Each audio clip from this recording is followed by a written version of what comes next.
Ne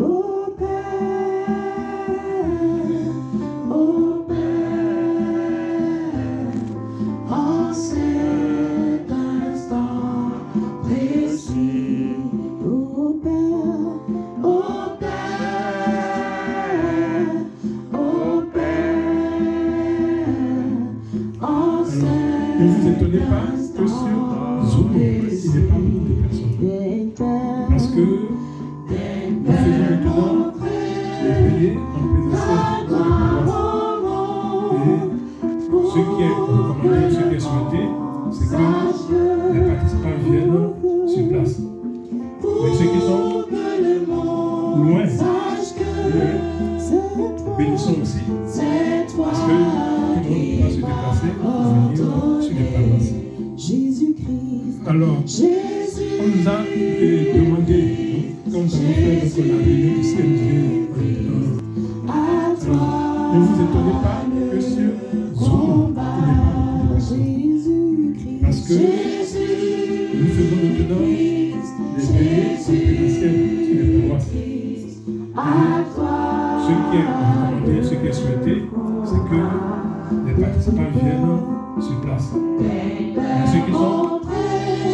loin, bénissons aussi. Parce que tout le monde va se déplacer pour venir sur les paroisses. Alors, on nous a demandé, quand nous avons fait la réunion du CNV, ne vous étonnez pas que sur Zoom, il n'y ait pas beaucoup de personnes. Parce que nous faisons maintenant des veillées en présentiel sur les paroisses. Et ce qui est recommandé, ce qui est souhaité, c'est que les participants viennent sur place. Mais ceux qui sont loin, bénissons aussi. Parce que tout le monde ne peut pas se déplacer pour venir sur les paroisses. Alors, on nous a demandé, quand nous avons fait la réunion du CNV, ne vous étonnez pas que sur Zoom, il n'y ait pas beaucoup de personnes. Parce que nous faisons maintenant les veillées en présentiel sur les paroisses. Et ce qui est recommandé, ce qui est souhaité, c'est que les participants viennent sur place. Et ceux qui sont loin, bénissons aussi. Parce que tout le monde ne peut pas se déplacer pour venir sur les paroisses. Alors, on nous a demandé, quand nous avons fait la réunion du CNV, alors, ne vous étonnez pas que sur Zoom, il n'y ait pas beaucoup de personnes. Parce que nous faisons maintenant les veillées en présentiel sur les paroisses. Et ce qui est recommandé, ce qui est souhaité, c'est que les participants viennent sur place.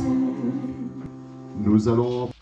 Bien-aimés dans le Seigneur Jésus-Christ, c'est maintenant la prise de parole du Vénérable Suprême Évangéliste Jonas Saoyo pendant la veillée. Veillez bien maintenant, écoutez notre exhortation. Je vous remercie. Alléluia. Alléluia. Alléluia. Que la paix et l'amour de Christ soient avec chacun de nous. Amen. Vous qui êtes ici à la paroisse Grâce Divine et ceux qui nous écoutent de par le monde à travers la technologie, que Dieu soit avec vous aussi. Alors aujourd'hui, nous sommes rassemblés donc pour cette veillée mensuelle. Je veux, en ce début d'exhortation, remercier les responsables de la paroisse Grâce Divine, les responsables qui ont permis l'organisation. Et je remercie aussi les responsables de CNV qui ont organisé cette veillée. Et je remercie mon frère et ami Jean-Luc. C'est lui qui m'a appelé hier pour m'inviter à prendre la parole ici. Je le remercie et je vous remercie tous. Moi, je suis un soldat, quand on m'appelle, je suis là. Seulement que quand je reçois les invitations, comme tout le monde, je ne bouge pas parce que je reçois une centaine tous les jours, puisque je suis dans plusieurs réseaux et tout le monde m'invite, mais seulement ceux qui prennent le téléphone pour m'inviter, ceux-là, je me déplace. Parce que on est au service de Dieu. Donc, quand on t'appelle pour parler de Dieu, tu dois être content. Parce que c'est un plaisir pour nous de parler de la parole de Dieu. Que le Seigneur vous bénisse tous. Alors aujourd'hui, il me semble que c'est 15 minutes en principe. Hein. Je ne sais pas si ça a changé ici pour... D'accord. Ok, donc il ne faut pas que je dépasse le temps parce que quand on commence par parler, on ne sait plus quand s'arrêter, quoi. Que le Seigneur soit avec nous. Amen. Donc je salue mes frères et sœurs d'ici de Grâce Divine. Je ne suis pas souvent avec vous, mais vous allez me voir. Moi aussi, je suis en train de me battre sur un autre front. Par la grâce de Dieu, dans les mois qui vont venir, je vais réouvrir qu'on appelle Bethléem à Goussainville. Donc, c'est le plan de Dieu. L'homme n'a pas de force. Donc, nous, on travaille dans le plan de Dieu, mais il faut travailler avec la foi. Parce que les difficultés,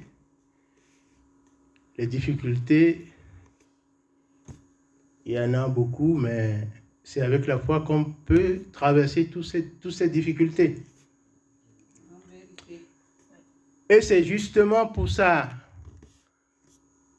que la lecture du jour qu'on a prévue, on a parlé de l'insomnie. Quand vous êtes dans votre insomnie, est-ce que Dieu écoute vos prières? C'est au fait la question qui est posée. Quand on parle d'insomnie, ça veut dire que vous avez des difficultés, vous n'arrivez plus même à dormir. Mais quand vous n'arrivez plus à dormir et que vous avez des soucis, est-ce que vous priez? Est-ce que vous priez? Est-ce que nous prions? Et c'est ça le gros problème que nous avons. Voyez-vous, c'est Jésus-Christ lui-même qui dit, ici dans cette lecture, je ne sais pas si vous avez tous lu la lecture du jour, c'est Luc 1, Luc 18, verset 1 à 8. Est-ce que vous avez lu tous? Je demande à quelqu'un de lire pour rafraîchir la mémoire. Luc 18, verset 1 à 8. Voilà, Luc 18, verset 1 à 8. Oui. Qu'il faut toujours prier. Donc Jésus leur adressa une parabole pour montrer qu'il faut toujours prier. Oui. Et ne point se relâcher. Et ne point se relâcher. Il dit qu'il y avait dans une ville un juge. Oui. Qui ne craignait point Dieu et qui n'avait d'égard pour personne. Oui. Il avait aussi dans cette ville une veuve qui venait lui dire: fais-moi justice de ma partie adverse. Pendant longtemps, il refusa. Mais ensuite, il dit en lui-même: quoique je ne craigne point Dieu et que je n'ai d'égard pour personne, néanmoins, parce que cette veuve m'importune, je lui ferai justice. Parce que cette veuve m'importune, je lui ferai justice. C'est parce que la veuve, chaque fois, vient demander à ce que ce juge-là lui rende justice. Mais il ne voulait pas. Mais parce qu'il insistait, elle insistait, elle dit, bon, ben, puisqu'elle m'importune, je vais quand même lui rendre justice. Oui, pour que elle cesse de m'importuner. Oui. Afin qu'elle ne vienne pas sans cesse me rompre la tête. Voilà. Oui, continue. Le Seigneur ajouta: oui. Entendez ce que dit le juge inique. Vous avez entendu ce que dit ce juge-là, qui n'est pas déjà quelqu'un de correct, mais lui, parce que à répétition, la veuve vient toujours demander qu'il lui rende justice. il a été obligé de dire, mais bon, je vais le faire pour qu'il arrête de me gêner. Oui, maman. Et Dieu ne fera-t-il pas justice à ses élus qui crient à lui jour et nuit, et tardera-t-il à leur égard?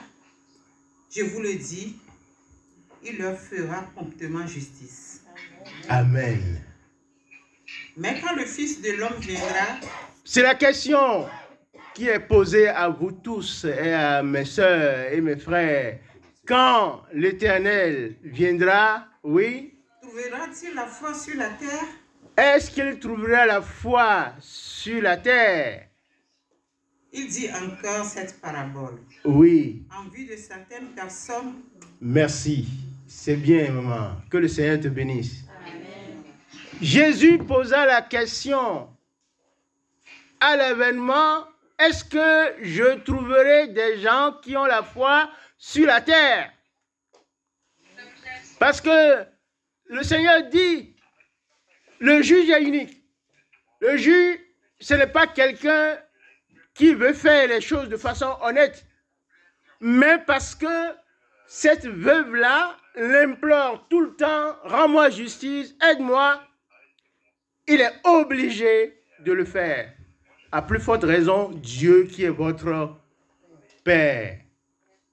Pourquoi lui, il ne vous fera pas mieux? Pourquoi lui, il ne vous fera pas mieux? Mais la question qui est posée, est-ce que vous, comme le juge est persistant, et comme la veuve est persistante, est-ce que vous êtes persistante? Est-ce que vous demandez régulièrement à Dieu? Est-ce que vous priez? C'est ça le problème fondamental. Est-ce que vous priez? C'est la question qui est posée à tout le monde. Est-ce que vous savez prier? C'est pour cela que aujourd'hui, je voulais vous dire deux choses. La première chose que je veux vous dire aujourd'hui, à ceux qui nous écoutent de loin et à ceux qui sont ici à la paroisse Grâce Divine, comment vous priez? Comment vous priez? Est-ce que c'est la prière pendant 1 heure de temps, en répétant les mêmes choses que Dieu écoute? Ou bien vous avez un moyen de communiquer avec Dieu? La prière, c'est la communication avec Dieu. Dans l'église du christianisme céleste, nous avons la prière de 3 personnes, la prière d'une personne, la prière de bénédiction, et nous avons la prière silencieuse. À quoi sert la prière du conducteur, la prière de 3 personnes, la prière finale de la maman, et au milieu, la prière silencieuse? Qui peut me donner la différence entre ces 4 prières, c'est-à-dire la prière du conducteur, les 3 prières des 3 personnes, ou bien 7 personnes selon l'occasion, la prière finale de la maman et la prière silencieuse? Quelle différence il y a entre, je vais dire, ces 2 formes de prière? Parce que c'est 2 formes de prière que je viens de vous citer. Il y a la prière silencieuse et la prière à haute voix qu'on a donnée le conducteur, et puis il y a les 3 personnes, puis la prière de bénédiction. Quelle est la différence entre ces 2 formes de prière? Alors, si vous comprenez la différence entre ces 2 formes de prière, vous comprendrez que l'église du christianisme céleste est une église qui est bien structurée. Ce n'est pas un homme qui l'a créée. C'est du spirituel. C'est-à-dire, c'est Dieu lui-même qui a donné les clés pour que cette église évolue correctement, sans faille. Alors, comprenez-vous la différence? Vous avez vu la différence entre la prière silencieuse et les autres prières? Alors, je vais vous dire aujourd'hui, les prières que vous entendez, qu'on prie et puis chacun entend tout ça là, ces prières-là, c'est pour vous former. C'est les prières de formation. Cette prière-là, quand vous le faites, le Satan aussi est assis avec vous dans le temple. Certains disent, ah non, il ne vient pas dans... Non, c'est un enfant de Dieu aussi, il vient s'asseoir aussi. On ne peut pas le mettre dehors. Hein. Vous ne pouvez pas. Quelle que soit la sanctification que vous faites, vous ne pouvez pas mettre Satan dehors. Il est un enfant de Dieu. Il vient aussi. Donc, quand vous parlez à haute voix et que vous demandez les choses à Dieu, il entend aussi. Il sait ce que vous demandez. Et quand la personne sait ce que vous demandez, elle peut vous contrecarrer, oui ou non? Bien sûr, il peut vous contrecarrer. Mais la prière silencieuse, c'est ça le secret de Dieu. La prière silencieuse, quand vous faites la prière silencieuse, c'est votre bouche seulement qu'on voit. On n'entend pas ce que vous dites. Même les anges qui sont dans le temple ne savent pas ce que vous dites.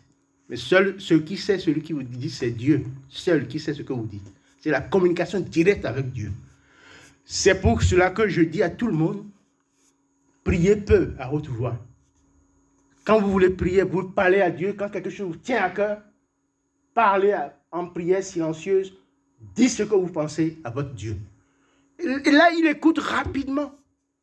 Le Satan est assis à côté, mais il ne sait pas ce que tu as dit. Il ne peut pas te contrecarrer. Ça, c'est un secret de l'église du christianisme céleste. Sachez-le aujourd'hui. Donc, ça ne sert à rien de crier, de prier pendant 1 heure de temps. Non. On nous a donné une structure. Jéhovah, Jésus-Christ, Saint-Michel. C'est notre clé. Quand nous avons ouvert la clé, l'ange est descendu pour écouter. Vous nous dites succinctement ce que vous êtes, pardonne mes péchés, et puis vous dites ce dont vous voulez dire. Et ça, c'est à haute voix que vous le dites. Tout le monde l'entend, le Satan aussi attend. Et voilà, donc vos bonnes choses, ce n'est pas la peine de le dire à haute voix. Il faut le dire dans la prière silencieuse. Parfois, pendant la prière silencieuse, c'est le moment où je vois les gens en train de circuler à droite à gauche. Non, pendant la prière silencieuse, c'est là où vous communiquez directement. Et en plus forte raison, vous êtes dans le temple.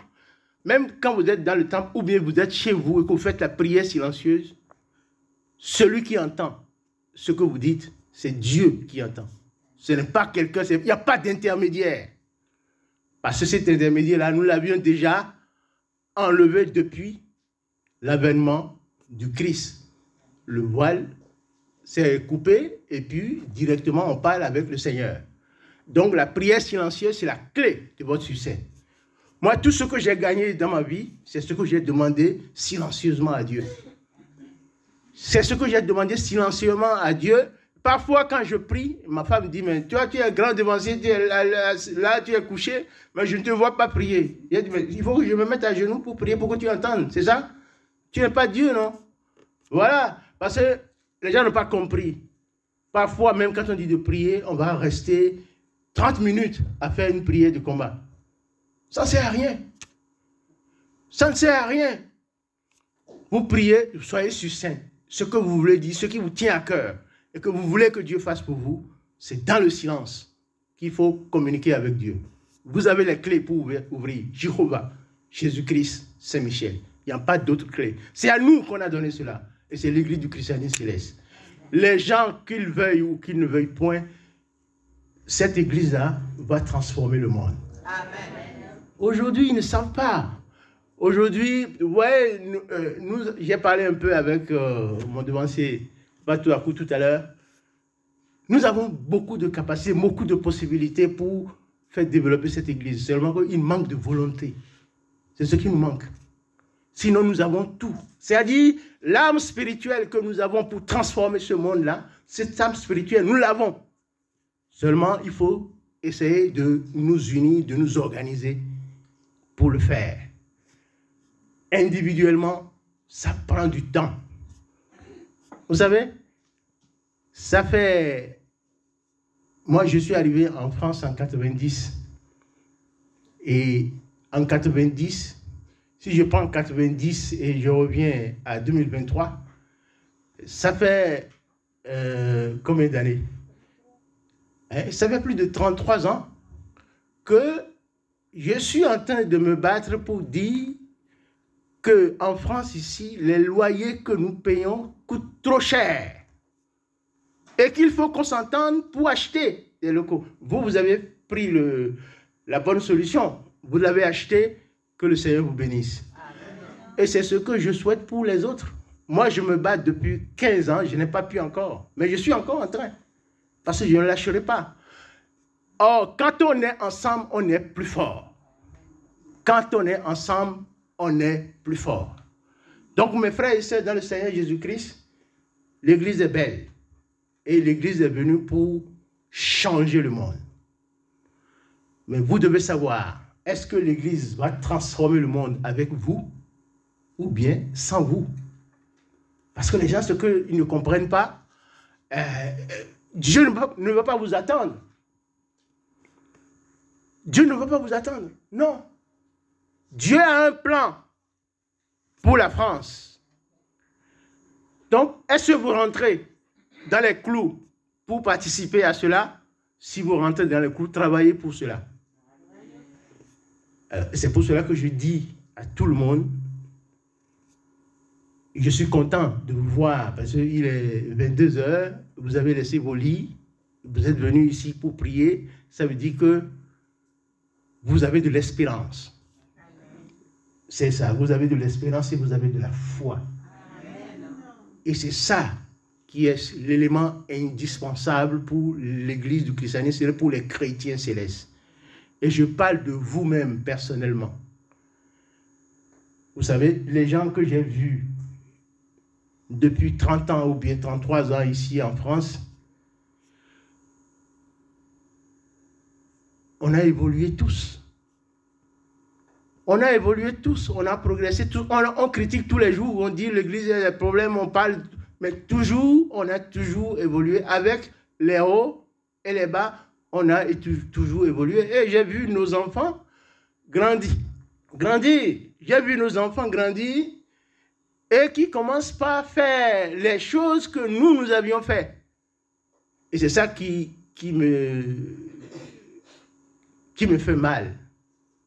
Parce qu'on s'est battu, on a loué des locaux, on a dépensé de l'argent, après on nous a virés, on a cherché d'autres, on a loué encore, on nous a virés, parce qu'on ne peut pas payer le loyer, tout ça. Là. Et les enfants, ils commencent à faire la même chose.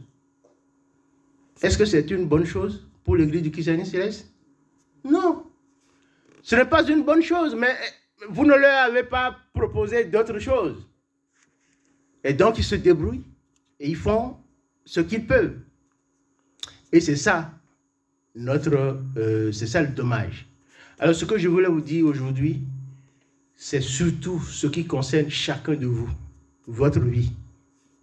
Parce que l'Église du christianisme céleste, après tout, c'est pour la vie de chacun de nous. Vous êtes venus à la veillée, vous avez vos fruits devant vous, vous avez l'eau, vous avez de l'espérance, vous voulez que Dieu vous aide à avoir la force pour continuer son ministère.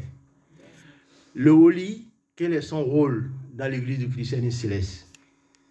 Quand vous avez un véhicule, tout à l'heure, quand on va finir le culte, si vous descendez, vous prenez votre voiture et que vous allumez les phares, si ça ne s'allume pas, est-ce que vous pouvez partir? Vous ne pouvez pas partir. Voilà. Les autres églises sont dans l'obscurité. Nous avons les phares. Nos phares, ce sont les visionnaires qui sont nos phares. Et c'est d'ailleurs pour cela que Papa Oshofa, il était très rigoureux par rapport aux visionnaires. Et c'est ça aussi ce qu'on me reproche. On dit, mais papa, tu es trop dur avec les visionnaires. Non. Les visionnaires, ils sont les phares. Mais si vos phares ne fonctionnent pas, vous allez droit dans le mur. S'ils ne disent pas la vérité, s'ils mentent, qu'est-ce que vous allez faire? S'ils font la vision pour plaire aux chargés ou bien pour plaire aux gens qui sont autour, c'est la catastrophe. Et c'est ce à quoi nous assistons aujourd'hui dans l'Église du christianisme céleste. Bon, en France, je n'ai pas vu beaucoup de gens qui ont utilisé la vision pour tromper les gens, pour arnaquer les gens. Je n'en ai pas vu beaucoup. Il y en a eu. Je n'en ai pas vu beaucoup. Mais la compétition que les gens font en Afrique et ailleurs avec la vision maintenant, avec les 100 000, 200 000 pour faire les prières de combat, ça devient insupportable. On ne peut pas supporter cela. Et c'est la honte pour nous, l'Église du christianisme céleste. Or, la puissance, c'est avec nous. La puissance, c'est avec l'église du christianisme céleste. Il n'y a aucune église sur cette terre qui peut rivaliser avec l'église du christianisme céleste. Et c'est à nous qu'on a donné. Nous, les pauvres noirs, on est maltraités partout. On est humiliés partout, mais c'est à nous qu'on a donné. Voilà. Et on a dit que nous allons transformer le monde. Mais tout ce que vous devez savoir, est-ce qu'on va transformer le monde avec vous ou sans vous? Donc, on dit Oshofa a mis les bases. Mais vous allez savoir comment vous posez vos briques sur les bases, les fondements que Papa Oshofa a mis sur place. Lui l'a fait pour lui, il est parmi les saints, il est content, il est souriant. Moi, quand je sors toujours, je sors avec lui. Parce que c'est son esprit que je défends. Est-ce que vous aussi, vous travaillez dans l'honnêteté, dans la transparence? Est-ce que vous voulez aider les gens qui sont autour de vous? Parce que l'objectif de l'Église, c'est d'aider tout le monde. C'est d'aider autant que possible les gens à quitter l'obscurité et à aller monter vers Dieu. C'est l'objectif de l'Église du christianisme céleste. Et on nous a donné les âmes. Vous êtes parmi les âmes que Dieu a données. Ce sont les visionnaires. Et c'est pourquoi cette séance-là, on dit souvent culte de visionnaire, mais ce n'est pas abus de langage. Sinon, c'est culte de sanctification. C'est-à-dire, c'est pour tout le monde. Ce n'est pas seulement pour les visionnaires. C'est pour tout le monde. Vous venez, vous vous sanctifiez pour le culte de dimanche. Et pendant que vous vous sanctifiez, ce culte a reçu un don particulier, c'est que vous pouvez demander les dons spirituels dont vous voulez.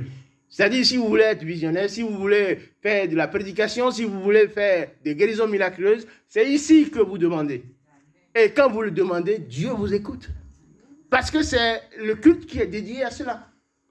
Donc, je vous invite à venir au culte. C'est pourquoi certains chargés, ils sont très rigoureux là-dessus. Si vous ne venez pas, si vous êtes visionnaire, que vous ne venez pas à ce culte, quand vous venez pour donner vos révélations, ils refusent. Et avec raison, ils ont raison de refuser, puisque c'est une organisation. Puisqu'il dit, vous n'êtes pas venu à la sanctification, on suppose que vous n'êtes pas préparé pour rencontrer Jésus-Christ. Donc, chaque fois quand on fait ce culte-là, c'est pour préparer le culte de dimanche, pour être prêt pour faire le travail le dimanche. Maintenant, il y a un secret que je vais donner à tous ceux qui sont des holy ici. Là. Il y a un secret que peut-être que certains savent, mais d'autres ne savent pas. Quand vous êtes des holy et que vous arrivez au culte le matin, qu'est-ce que vous faites? Quand vous arrivez au culte le matin, n'importe quel culte, quand vous arrivez, vous êtes holy, que vous venez, qu'est-ce que vous faites? Quelle est la première des choses que vous faites quand vous venez dans le temple pour faire le culte? Qu'est-ce que vous faites? Est-ce que vous avez une prière spéciale que vous faites? Alors, ça, je vais vous le dire aujourd'hui. Si vous êtes au lit, ça, je l'apprends au lit pendant les cultes de visionnaires, c'est ça que je leur apprends. Quand vous venez au culte le matin et que vous venez vous sanctifier à la porte et que vous vous mettez à genoux et que vous priez, vous dites à Dieu, je suis venu pour faire ton travail. Qu'est-ce qu'il y a ici comme boulot? Qu'est-ce qu'il y a comme problème? Qu'est-ce qu'il y a comme difficulté pour les gens ici? Montre-les-moi pour que je puisse les donner. Au nom de Jésus. Ça veut dire que tu as donné l'ordre à Dieu de te montrer ceux qui ont des difficultés que tu peux aider. Ça veut dire que tu dis que tu es disponible pour faire le boulot. Mais tu vas voir, il va te montrer. Oh, parfois certains visionnaires viennent et ils s'inquiètent, ils disent, mais est-ce que je vais voir quelque chose? Est-ce que je vais voir quelque chose? Ce n'est pas toi de dire, est-ce que je vais voir quelque chose? Non. Il faut poser la question à celui qui montre. Parce que ce n'est pas de votre volonté que vous voyez quelque chose, non. Vous pouvez être un très très grand visionnaire, vous êtes très bien sanctifié, mais Dieu ne vous montre pas, il montre à la petite qui est là-bas, qui n'est même pas loin. Parce qu'il choisit celui qu'il veut. Seulement que vous, en tant que devancier sanctifié qui est là, vous avez l'esprit de contrôler tout ce qui se passe dedans à l'intérieur. Donc sachez-le, c'est une clé pour vous. Quand vous venez à l'église, vous êtes des holy, vous venez vous prier. La première prière que vous faites, sanctifie-moi, je suis venu pour faire ton boulot. Qu'est-ce qu'il y a comme travail ici aujourd'hui? Voilà. Et quand tu as fini cette prière-là, tu vas voir que pendant le culte, s'il y a quelque chose, on va te montrer. Puisque tu as demandé la permission et tu as demandé s'il y a du boulot ici. Et Dieu est prêt à utiliser ceux qui sont prêts à faire son boulot. Que le Seigneur soit avec vous. Amen. Et dans tout cela, c'est votre sanctification et votre foi en Dieu qui est le plus important. Car Jésus-Christ se plaint et dit, mais quand je reviendrai sur la terre, est-ce qu'il y aura la foi parmi vous? Est-ce que vous allez croire en ce Dieu-là? Je suis d'accord qu'à un certain moment où il y ait des doutes. Oui, on peut douter parfois. Mais seulement n'oubliez pas que le temps de Dieu, ce n'est pas le temps de l'homme. Mais quand on a conviction, on a foi en Dieu, ce que Dieu veut pour toi, il va s'accomplir toujours. Amen. Alors, je vais vous raconter une petite histoire pour terminer, parce que j'ai déjà fait les 20 minutes. Hein. Voilà. Donc, je vais vous raconter une petite histoire.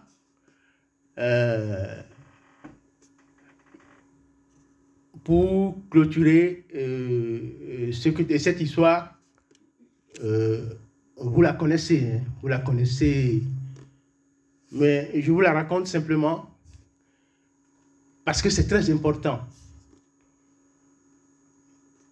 Vous vous rappelez de Anne.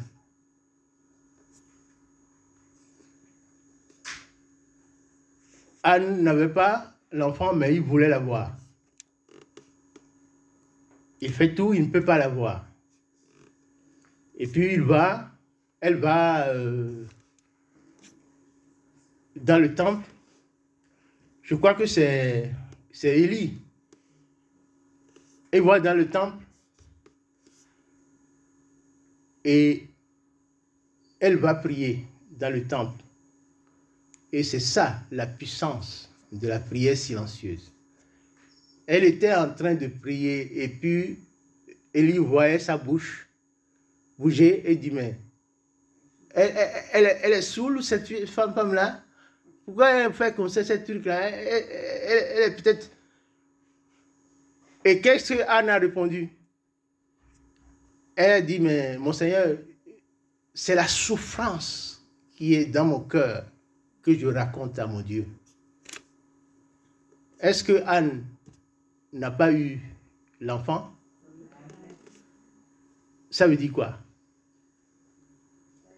Ça veut dire qu'elle a été exaucée. Mais est-ce que vous savez depuis combien de temps elle priait? Ça, la Bible ne vous a pas donné les détails sur le temps qu'elle a pris pour prier Dieu. Et c'est de ce temps-là que Jésus vous parle dans la lecture du jour. La veuve allait toujours, je vais employer le mot, emmerder le juge. Il allait toujours pour dire, fais-moi justice. Est-ce que vous aviez insisté autant sur ce qui est le plus important pour vous et vous demandez à Dieu? Est-ce que vous avez insisté autant et vous ne l'avez pas eu? Puisqu'il dit, si le juge unique le donne, mais à plus forte raison, votre Dieu qui vous a créé et qui veut du bien pour vous, pourquoi il ne vous donnera pas ce dont vous avez besoin? Et la Bible déclare que si vous priez et que vous n'avez pas les résultats, c'est que vous priez mal. Et il poursuit, la Bible poursuit, parce que vos péchés empêchent que Dieu vous réponde. Donc vous avez deux choses à faire. Sanctifiez-vous. Priez le Seigneur sans cesse. Ayez foi en lui. C'est lui seul qui ne change pas. Moi, je peux changer. Mais lui, il ne change jamais. Il est le plus fidèle. Et c'est à lui qu'il faut demander. Un homme ne peut pas vous aider. C'est lui qui peut vous aider. C'est lui qui dit à l'homme de t'aider. Or, si tu laisses Dieu et tu t'attaches aux hommes, tu seras toujours déçu. Parce que l'homme change avec le temps. Il change avec les difficultés. Mais celui qui voit aujourd'hui et demain, c'est le Seigneur. Alors, bien-aimés dans le Seigneur Jésus-Christ, accrochons-nous à celui-là. Lui qui voit aujourd'hui et demain, accrochons-nous à lui. Et ne vous cachez pas. Parce que beaucoup de gens sont dans l'église du christianisme céleste et qu'on leur demande dans quelle église vous priez, on dit c'est une église catholique. Non, on n'est pas une église catholique du tout. Vous commencez par dire c'est l'église du christianisme céleste. Mais c'est quoi encore ça? Ils vont dire c'est quoi encore ça? Oui, mais viens découvrir. Si tu veux savoir, il faut venir découvrir. Chaque âme que vous amenez ici, ce n'est pas de votre volonté. C'est la volonté de Dieu qui va s'accomplir sur lui. Amen. Mais si vous l'amenez, la Bible déclare quoi? Que c'est une multitude de vos péchés que vous êtes en train de couvrir. Ça aussi vous rapproche du royaume de Dieu. Alors que le Seigneur vous bénisse. Et je remercie encore les responsables de Grâce Divine. Je remercie mon ami Jean-Luc et tous les responsables de CNV. C'est une bonne initiative. Il faut continuer. Pour regrouper, qu'on soit beaucoup plus ensemble pour continuer à développer le ministère. Vous êtes les phares de l'Église. La puissance et l'amour du Christ demeurera sur vous. L'œil Adonai sera sur vous. Et vous serez l'œil de l'Église et vous serez aussi l'œil de vos familles. Amen. Que le Seigneur vous bénisse. Amen. Amen. Au nom de notre Seigneur Jésus-Christ. Devons-nous pour l'autorité de la parole. Nous les disciples de Jésus, soyons unis, de pied ferme, restons en prière. Beaucoup d'années dans le passé ont montré la véracité de ces bonnes œuvres. Au Saint-Esprit, au Saint-Esprit, au Saint-Esprit, au Saint-Esprit, descends parmi nous. Au Saint-Esprit, au Saint-Esprit, au Saint-Esprit, au Saint-Esprit, descends parmi nous. Nous les disciples de Jésus, soyons unis.